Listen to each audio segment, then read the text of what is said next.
So I made the order for the ev9 Kia ev9 tow hitch. This is for the GT line. And so let's see. These are the three items: the tow hitch cover, tow hitch harness. Get ready to install it. So here's the harness. It's in the pack.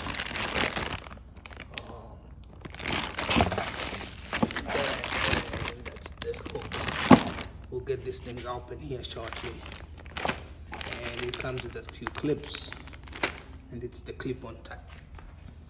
There's the tow hitch cover and the tow hitch itself.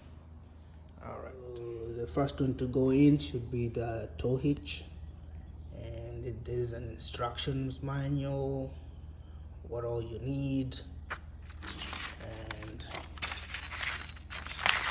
it talks about the tow hitch itself. It gives you all steps you need to take. If you're doing it at home, you might just have to go underneath the car. You might not be able to lift it up on all four, but we'll find out if that's necessary.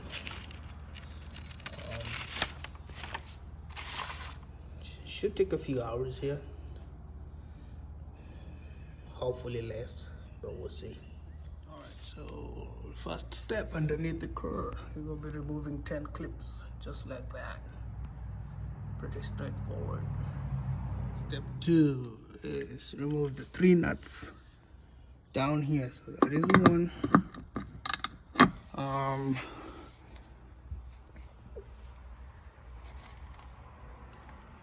2, and it's over here somewhere, and 3. Alright, we'll do that. And with that, we have the plastic undercover out. So this is how it looks down here. There is 3 bolts that we're going to be putting in there. That's just holding the place, make sure there's no welding debris left. And next would be to remove the center panel of the rear bumper. So essentially at this point,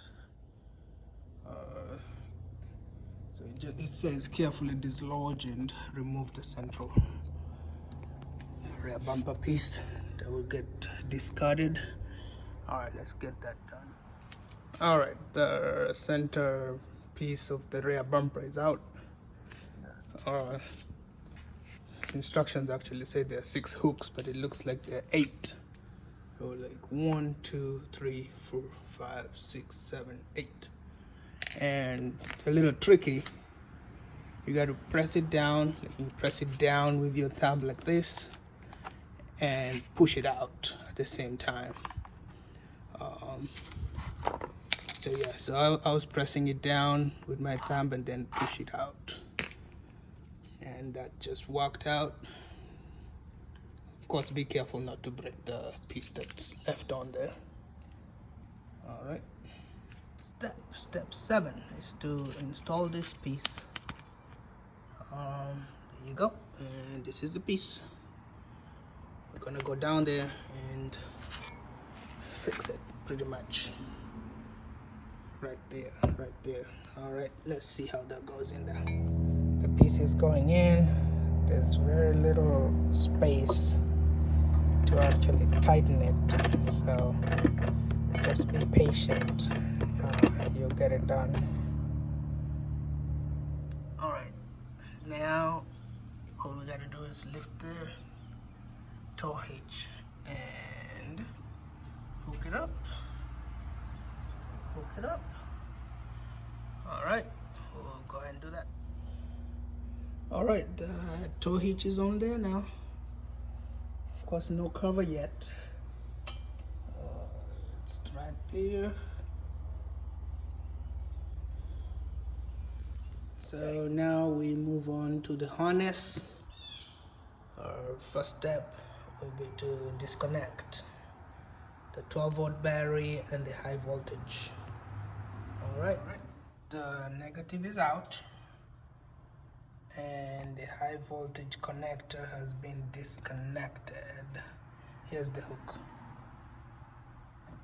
Okay, so the traverse panel and the luggage bin is out. You can see that's the 3 pressure points, pressure clips go in there.